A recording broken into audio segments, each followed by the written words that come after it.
salam sejahtera, salam Seminar Penyelidikan Pendidikan Peringkat Kebangsaan Zon Sabah tahun 2023 dan salam Malaysia Madani. Tajuk pembentangan saya adalah Objek Budaya Busana Tradisi Bisaya, Sejarah Pemakaian dalam Upacara Berbulan di Limbang, Sarawak. Dalam pembentangan ini, saya akan berkongsi tentang apakah yang dimaksudkan busana tradisional Bisaya Sarawak yang akan diapresiasikan kepada dua aspek, yaitu daripada struktur busana tradisional antara wanita dan lelaki Bisaya Sarawak serta bentuk dan ragam hias aksesori yang digunakan pakai dalam pemakaian busana wanita dan juga busana lelaki Bisaya Sarawak. Masyarakat Bisaya umumnya di Kepulauan Borneo ini mendiami 3 wilayah. Antaranya, menurut Perlembagaan KDCA artikel 6/1, masyarakat Bisaya di Sabah dalam kelompok Kadazan Dusun. Di Sarawak pula, masyarakat Bisaya yang mendiami sekitar Lembah Limbang dan juga di Marudi merupakan dalam kelompok Orang Ulu. Dan dalam Perlembagaan Negara Brunei Darussalam memaktubkan bahawa masyarakat Bisaya yang tinggal di negara Brunei Darussalam sebagai puak jati bersama dengan 7 puak yang lainnya. Dan menurut kajian Alexander D. Smith tahun 2017, masyarakat Bisaya di Limbang, Sarawak secara fitrahnya tergolong dalam rumpun besar dusun, Greater Dusunik, iaitu kelompok dusun Bisaya Lotut. Ini bermaksud masyarakat Bisaya di Kepulauan Borneo ini merupakan penduduk pribumi dan selalu dikelirukan dengan masyarakat Bisaya di Kepulauan Filipina. Busana tradisi Bisaya sebenarnya merupakan menjadi identiti ataupun menjadi objek budaya dalam masyarakat Bisaya yang merupakan satu artifak simbolik kepada fungsi adat dan rutin masyarakatnya. Khusus digunakan untuk tujuan ritual, masyarakat Bisaya mengapresiasikan busana tradisi Bisaya ini sebagai lambang estetika. Dan lambang estetika ini dapat dilihat dari segi ragam hias dan motif yang terbentuk dalam busana tersebut, selain daripada aksesori yang digunakan pakai memaparkan motif dan ragam hias yang membawa makna yang tersendiri. Kajian ini merupakan kajian kualitatif etnografi seni visual yang fokusnya kepada pemerolehan data, motif dan ragam hias. Dan saya melakukan kajian ini melalui kerja lapangan atau dikenali sebagai fieldwork, dan saya perlu melalui proses temu bual bersama dengan informan dengan membuat rakaman audio dan juga mengambil video. Selain daripada mengambil gambar, berlangsungnya pesta berbulan dan saya berkunjung ke beberapa perkampungan penempatan kawasan masyarakat Bisaya di Limbang, Sarawak dan membuat beberapa pemerhatian terhadap objek-objek budaya yang hadir dalam masyarakat Bisaya yang fokusnya kepada busana dan aksesori ada dalam koleksi masing-masing. Dapatan daripada kajian ini, Belandoi 2005, busana tradisional sebagai satu material seni tradisi identiti tersendiri. Dan ini selari dengan apa yang dikongsikan oleh informan-informan yang telah saya hubungi yang bersetuju bahawa upacara atau ritual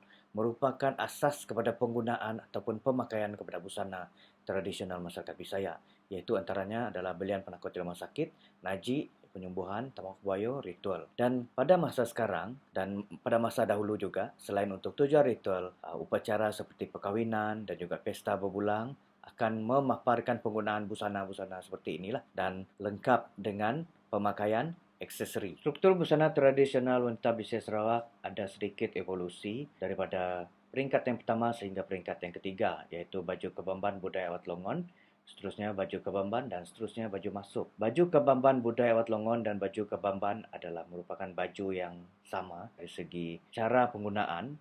Cuma bezanya baju kebamban budaya Wat Longon ukuran kain pada pergelangan tangan lebih panjang, manakala baju kebamban pergelangan tangan diringkaskan. Pemakaian bersama dengan butang berbentuk loceng yang disebut kebamban khusus untuk baju kebamban. Berbeza dengan baju masuk, iaitu baju masuk ini dia masih mengekalkan struktur baju kebamban, tetapi pemakaian tanpa menggunakan banyak aksesori dan tiada penggunaan kebamban. Perbezaan pada pergelangan tangan yang lebih ringkas. Busana tradisional wanita Bisaya Sarawak turut disertakan ataupun dipadankan dengan pemakaian kumbang sungkit dan juga kumbang sungkit berpikit. Kumbang sungkit ini asalnya adalah daripada kain songket dan kumbang sungkit ini dipadankan dengan baju kebamban dan juga baju masuk dan perlu dipakai bersama dengan ogot ataupun tali pinggang logam. Sejarah pemakaian busana wanita Bisaya Sarawak ini dikhususkan kepada penumbui gayo ataupun yang disebut sebagai ketua ritual dan hanya dipakai oleh golongan tertentu sahaja, iaitu golongan jelama berisi atau jelama ahwaro yang merujuk kepada orang yang berada, yang berkemampuan untuk memiliki kain songket dan juga baju masuk dan baju kebamban ini. Busana tradisional lelaki Bisaya Sarawak terdiri daripada dua jenis, iaitu baju Mianai Awat Longon dan juga baju Mianai Ibak Longon. Kedua-dua baju ini disertai dengan seluar panjang dan seluar pendek, dan sama juga perlu dipakaikan bersama dengan tajung sarat atau sinjang, iaitu kain songket. Baju Mianai ini sebenarnya sebagai padanan pada busana wanita, dan renda yang terdapat pada baju lelaki ini, baju Mianai ini, biasanya berwarna putih dan juga keemasan. Tajung sarat yang dipilih ataupun kain songket ini mestilah mempunyai motif pucuk rebung yang wajib dipakai bersama dengan busana tradisional lelaki Bisaya. Secara ringkasnya, busana tradisi Bisaya Sarawak ini merupakan cara untuk menunjukkan taraf hidup, kerana aksesori biasanya diwarisi secara warisan daripada nenek moyang, dan pemakaian busana tradisi biasanya adalah hasil daripada pengaruh kepercayaan dan kecantikan dan juga taraf sosial, dan dipercayai juga warna hitam mewakili kuasa menghindari pemakai daripada semangat jahat. Dan cara untuk menonjolkan ragam hias warna dan reka corak manik ataupun disebut sebagai tabur manas melalui dua cara. Yang pertamanya dengan penggunaan benang dan penggunaan manik. Jika penggunaan benang ini terdapat 3 motif yang akan terhasil, iaitu pikit garang tapak piping, pikit tulang balut dan pikit karagai mayang. Namun motif-motif ini semakin sukar diwarisi memandangkan kaedah penghasilan begitu rumit. Maka dengan adanya manik ataupun labuci, maka masyarakat Bisaya mengapresiasikan penggunaan manik sebagai usak tabur manas, usak merujuk pada bunga, dan ini telah diperkenalkan oleh mendiang Puan Nindang anak tunggal. Gambar raja berikut menunjukkan cara pemakaian busana tradisi bersama dengan aksesori, dan terdapat 5 bahagian aksesori yang dipakaikan pada busana wanita Bisaya Sarawak, iaitu di bahagian kepala, bahagian leher, bahagian dada, bahagian pinggang dan juga bahagian kaki. Berikut adalah bentuk dan ragam hias aksesori busana lelaki Bisaya Sarawak yang dipakaikan di bahagian kepala, leher, dada, pergelangan tangan, pergelangan siku, di pinggang dan juga di bahagian pergelangan kaki. Terdapat pelbagai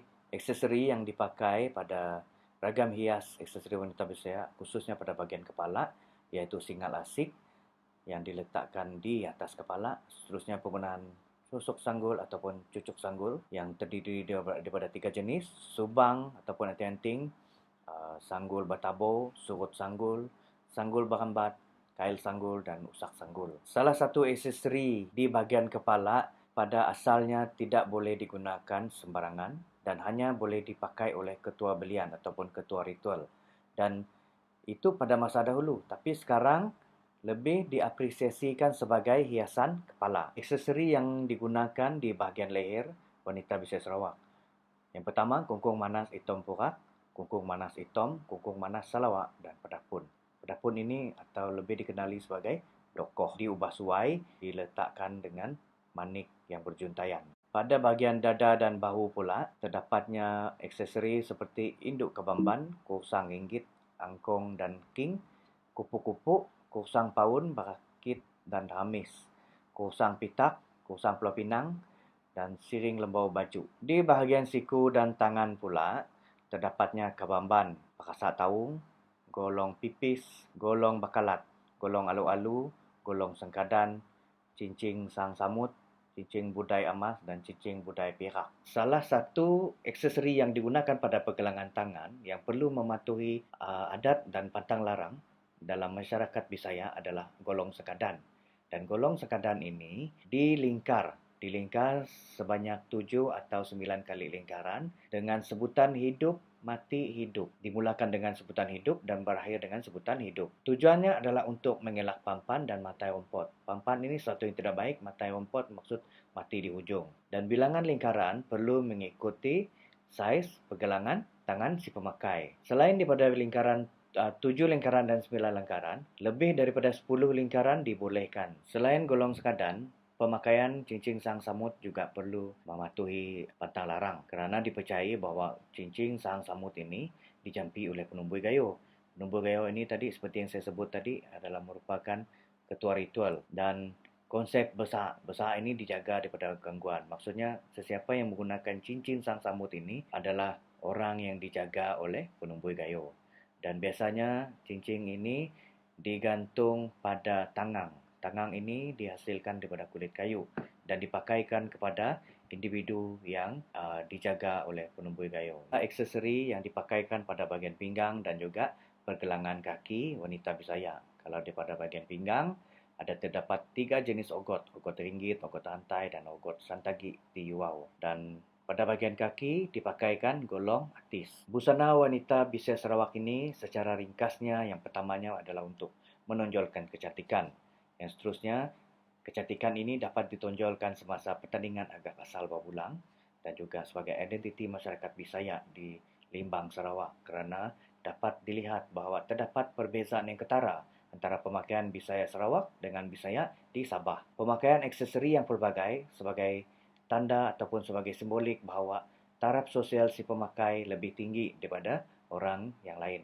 Dan baju masuk biasanya hanya dipakaikan dalam kebanyakan acara. Pemakaian busana wanita Bisaya biasanya dipadankan dengan saging bidut untuk menyimpan barang. Saging merupakan raga, bidut bermaksud kecil. Dan saging bidut ini ada memaparkan 10 jenis motif. Ragam hias aksesori lelaki Bisaya Sarawak terdiri daripada singal, kungkung manas hitam, kungkung ringgit, pakol, tetugo, ugot ringgit, panding, golong bekalat, puntuk dan golong atis anak. Gambar raja menunjukkan gambaran kepada pakaian Panglima Berbulang yang menjadi peragaan identiti Bisaya Sarawak. Dan salah satu aksesori yang diletakkan pada pergelangan kaki adalah golong atis anak.